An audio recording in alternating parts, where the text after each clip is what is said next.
Hello, welcome to Libra Philippines. So, ito po yung reading natin for Libra. Take only what resonates. Bale, hindi po ito magre-resonate sa lahat. So, kunin mo lang yung mga messages na magre-resonate para sa'yo. Sa mga hindi pa po nakaka-subscribe sa ating channel, pahit na lang ng subscribe button, notification bell.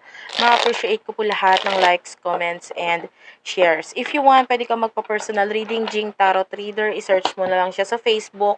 Friend ko yon guys, hindi po ako yon. Siya yung open sa personal reading. Okay? So, let's start your reading. Kung gusto mo, by the way, live ako ngayon sa TikTok. So, kung gusto mo ako maabutan ng live, i-follow mo ako sa TikTok, Unicorn Princess Tarot. Nag-share din ako dyan ng um, mga konting kaalaman.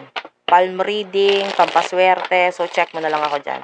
At kung naninibaguhan ka sa itsura ko ngayon, pasensya ka na, naka-uniform po ako ngayon. Dahil po ganito po talaga, part po ng trabaho, nasa trabaho po ako ngayon. So, let's start your reading. This is for Libra. Sun, Moon, Rising, Venus, Jupiter, Libra. Two of Pentacles. Ayan, Ace of Swords. Yeah, this is you. This is your energy, Libra. Strength card and Four of Pentacles. Taurus, Virgo, Capricorn, Leo, Major Arcana, Strength card. Oy, nakakakita ko ng mga bagong ipa-priority mo ngayon. At nakikita natin with the strength card, ito yung magbibigay ng parang something na magigain mo yung respeto ng mga kaibigan mo, ng mga pamilya mo dahil dito sa bagay na sinisimulan mo at pina-priority mo. With the Four of Pentacles, maaaring yung iba sa inyo medyo naging mahirap yung pagdating sa pag-iipon in the past, pero nakita natin na mas magiging stable ka na ngayon with the Four of Wands.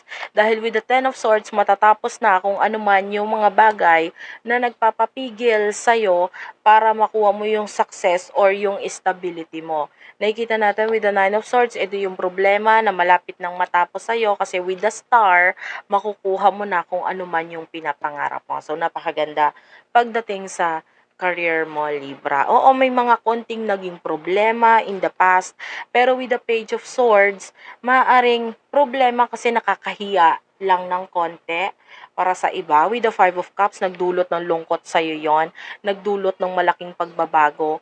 Pero take note, lahat ng mga bagay na yon, malaki ang maitutulong para mas maging malakas ka pa, mas maging marunong ka pa, and matutunan mo yung mga lessons na dapat mong matutunan sa buhay mo. So, kasama talaga sa life yon yung mga problema na pinagdaanan mo in the past. Pero nakita natin na ngayon makakabangon ka na. Okay? So, let's move on. Kuha tayo, Libra, ng konting message pagdating sa love. Pagdating sa love, ano yung naghihintay for you, Libra? Sun, Moon, Rising, Venus, Jupiter, Libra. Ano yung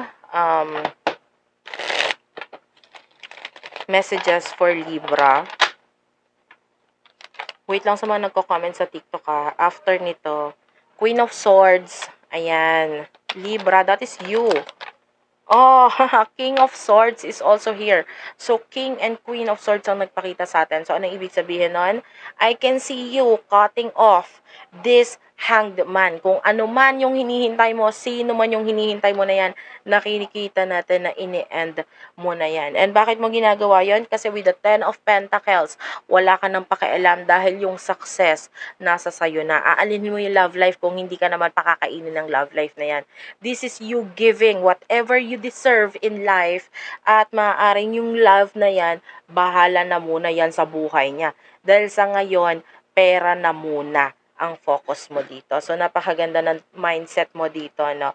Wala kang pakialam sa love, pera-pera muna. And with the Emperor, itong pinakamatigas na energy sa tarot reading, the Emperor, this is you na wala kang pakialam.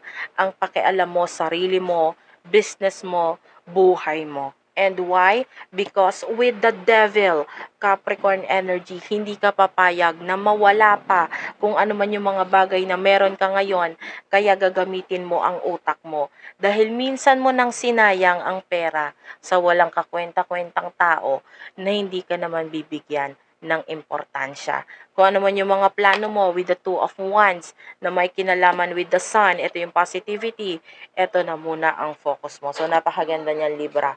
Messages for you. Okay?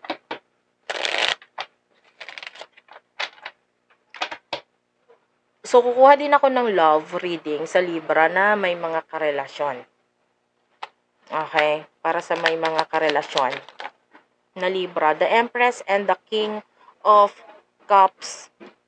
What I like about this energy is that yung pagkagusto, kumbaga kung may pagmamahalan sa inyo nitong taong to, para to sa mga magkakarelasyon ha, nandun yung pagmamahalan, nandun pa rin, pero at the same time, alam mo kasi pwede kang magmahal lang hindi mo naman talaga gusto yung itsura.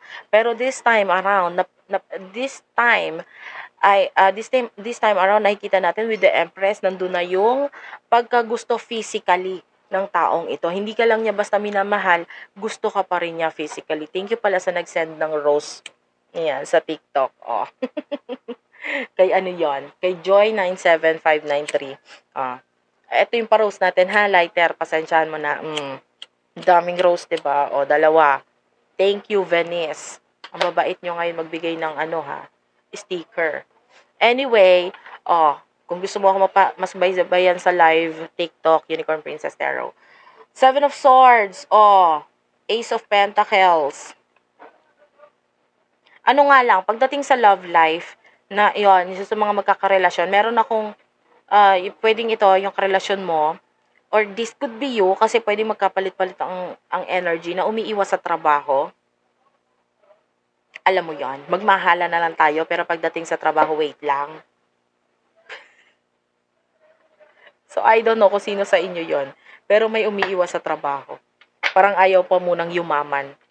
Gusto mo na mag-enjoy sa love na yan. Anyway, what will happen in the near future for Libra? Near future reading for Libra. Near future for Libra. Sun, Moon, Rising, Venus, Jupiter. Judgment is here. Nine of Swords. Three of Pentacles. Taurus, Virgo, Capricorn. Nine of Swords is here. Gemini, Libra, Aquarius. Six of Wands.